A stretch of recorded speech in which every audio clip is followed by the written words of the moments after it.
All righty. Once again, ooh, the sun is out. Look at that. And as we are getting in the spring and it has finally sprung upon us, you also can spring on over to www.watch4, the number 4, thehook.com. Check out our latest apparel. This is Michael with Tatiana. Parker. How you feeling today? Oh, I'm good. All right. Well, folks, we're going to jump right on into it. Today, we're going to talk about budgeting and financing as a small business. And one thing I gotta understand is a small business. We ain't got a lot of money. Do So you you, even really have a budget? well, I mean, most of them stay in business. And the thing is, when you are budgeting and your budget is kind of small, you got to be real precise on how you count your dollars. Because if you don't budget yourself right, like say dealing with monthly expenses and things of your business, you could put your business in a financial strain. And that financial strain could then turn around and end you up being out of business. That's true. But I mean, I guess the point I was going at was even for some businesses, budgets don't exist because it's just simply not enough there. It kind of flew over your head. Oh, you said there wasn't enough equity in the business to have a budget? It ain't about equity, it's cash. Oh, no money. Liquid. Yeah. No money. Yeah. Like sometimes you can't even really budget because it's just not enough flow there. You gotta wing this. Yeah, you flying by the seat of your pants. Oh, yeah, we know about that. Just basically gotta hang on. Yeah, that's right. For those folks you know that not hanging on, but you gotta figure out how to budget your money, we're gonna give y'all a few tips on understanding how to budget and finance. For some businesses, they might have an operating budget. You know, like the operating budget deals with day-to-day expenses, the revenues, Yeah, organizational expenses. And for most businesses, that's pretty much all you can cover sometimes. yeah. Would you consider that to be like part of the overhead, or Oh is yeah. the overhead? Oh Okay, yeah. I just Overhead is wanted to hear you operation. say that. Yeah, overhead is And a lot of operation. people won't understand it as operations. This is my operation, but no, a lot of people like this is my overhead. It, This it, is what I gotta have to function. this is what I can pay my 1 or 2 Right. employees. So your employees are overhead. They are. You, So is the lights, water. if you got a brick and mortar, your rent. Yeah, that POS you paying for, Yeah. because that amount, that they charge monthly is gonna be debited or deducted regardless if you bring in that amount or not. So Exactly. it's coming out, period. And that's just stuff that's gonna keep reoccurring. Absolutely, it's recurring. You had it big in January, you got it in February, you Yeah. got it in March, Yep. you're gonna have it in May. So You're gonna those have it until you decide you don't want it anymore. And at that point, is your business defunct? might be out of I don't business. know. I hope not. I hope not. I hope not. Yeah, you and Hopefully the budget will help you to be able to like forecast and project. Like I'm big on forecasting oh yeah, you really are. and projecting out. And sometimes you don't like to see what's on paper, Yeah. but you have to be realistic as well. Like a lot of people don't understand part of your budgeting is understanding all the fees you have to pay as Yeah, a you business owner. you have to write that stuff down just like you would your household budget. And I know a few people that don't utilize a budget, and that's fine. Maybe you got so much money Money, money, money. that no matter what is debited from your account, you won't go like, negative. So you cool. And if that's the case, I aspire to be like you. It's like rolling. I aspire. But that business budget, honestly, it absolutely mimics the household budget. Yeah, What's recurring? yeah. What's revolving? Because you can have a revolving debt too. Talked about that in the last episode. Yeah, what has to be paid? What can you float? You didn't hear me say that though. Sometimes you gotta treat your bills like a boat. And sometimes that shit just gotta float. Wait, you got some paddles. Steering that canoe. You out here kayaking. That's what I was gonna say. Sometimes it's so thin, it feel like a kayak. You out here just canoodling down the river of life in business. because I'm gonna get a yacht so I can just float, okay? oh, you got a big budget. You get a Yeah, yacht. yeah. Oh I'm shit, gonna float goddamn. and I'm gonna hang out there on the bow of the yacht, okay? You, man, nigga, you got a yacht. Shit, you got some money, money. What money you been hiding? Listen, I tell y'all, You didn't tell me about that operational budget money. You on a I yacht. got that yacht money. Man, yacht money.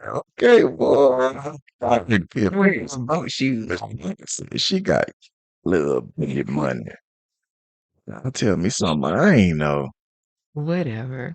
Yeah, so as we still talk about budgeting, because the park got a yacht club budget, we're gonna talk about this capital budgeting now.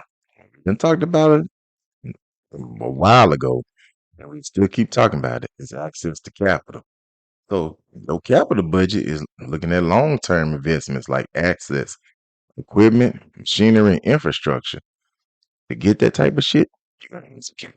Yeah, you do. Which means you gotta have some reserve money. Yeah, and that's like, say for instance, um, you're in the hold on, I'm trying to use the right word. The decorating business, right? Yeah. For apparel decorating business, right? You climb in, you know? Yeah, but if you're doing it at like mass production at that big scale, that super Mhm. scale, where when people outsource, they're sourcing you, Mhm. right? Yep. So now you have to have the decorating equipment, and you probably better have more than one.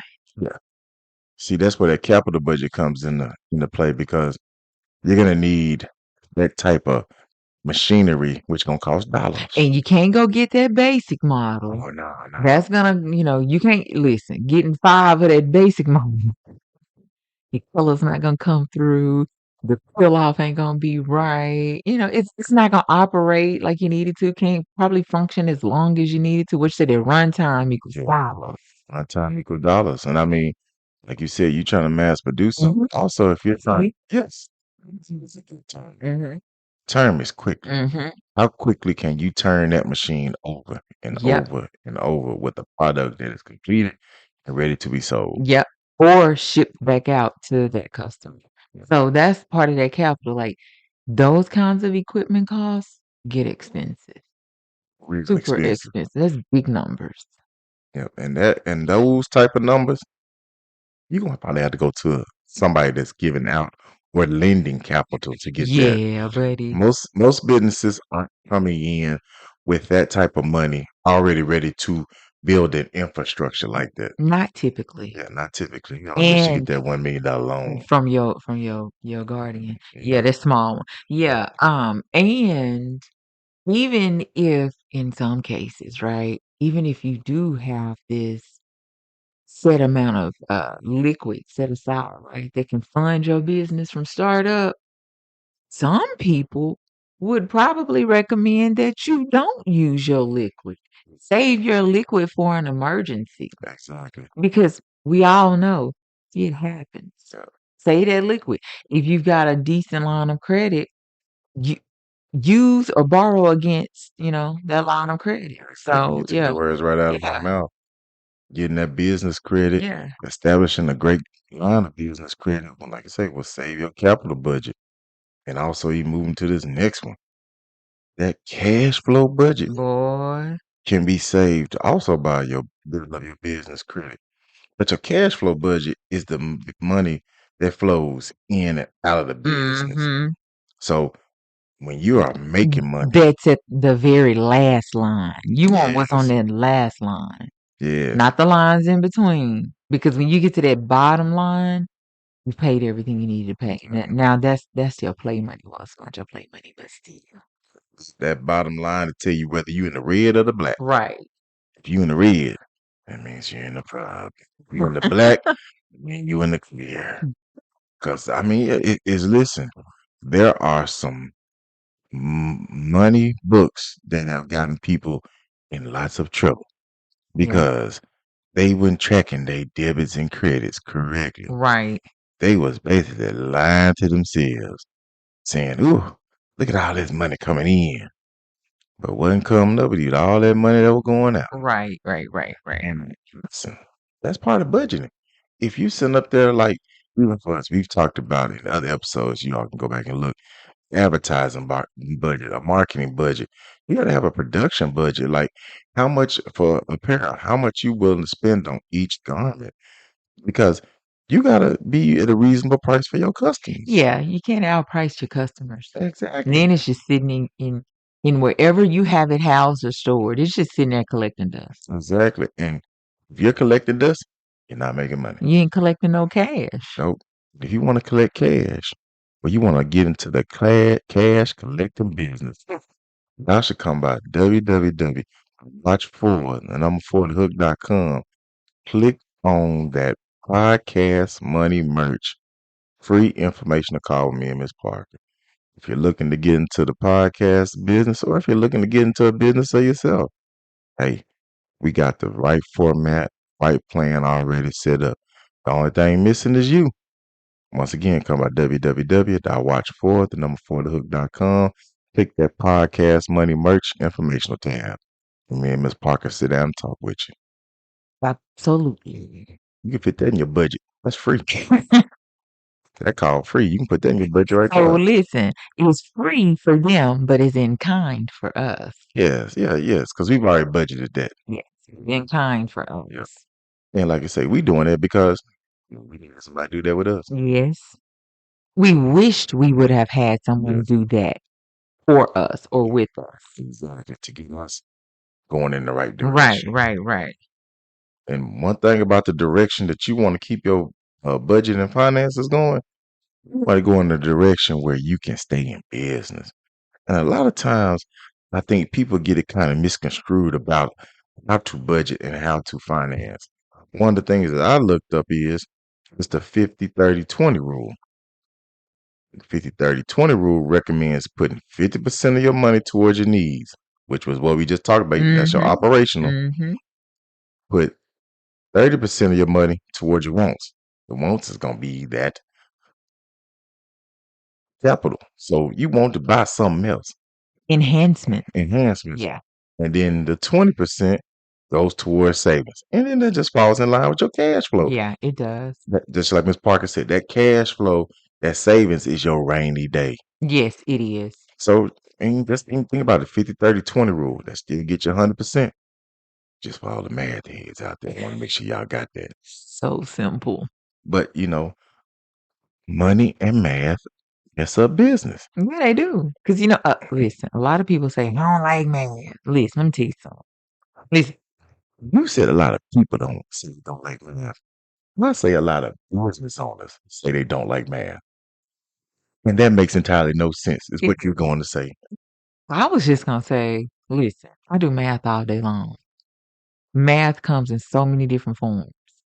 But at the end of the day, you got to have it. Yeah. Because math is very black and white. Ain't no gray area. Money is numerical. That's math. Everything that has money attached to it got some type of numerical value. And I like money. Money. I like money, yeah. So if I need to do a little bit of math to keep a little bit of money, then that's what I'm going to do. Math and money. Math and money. Your money. Yeah, don't say that. Ooh, that sounds good. I No, should record that. Yeah, no, it did. Yeah, but Miss Parker, I appreciate you getting on this call. As we talked about today with the podcast, we talking about that budgeting. And a lot of people are gonna be like, man, I don't need to budget nothing, man. I'm gonna figure it out as I go. I'm gonna tell y'all right now, you're gonna cause yourselves some big old eggs. I mean, even if you decide you're gonna figure it out as you go, if you write it down and you write it down like monthly, you're essentially creating a budget. If you keeping tabs. Yes, absolutely. Whether it's on a napkin, a poster, Stationery, sticky note, spreadsheet, notes in your phone, any place. whatever. They're keeping some type of tab. That's a track. That's a record. You keeping track, you keeping records. That's what folks. You keeping the budget. We'll catch y'all next time.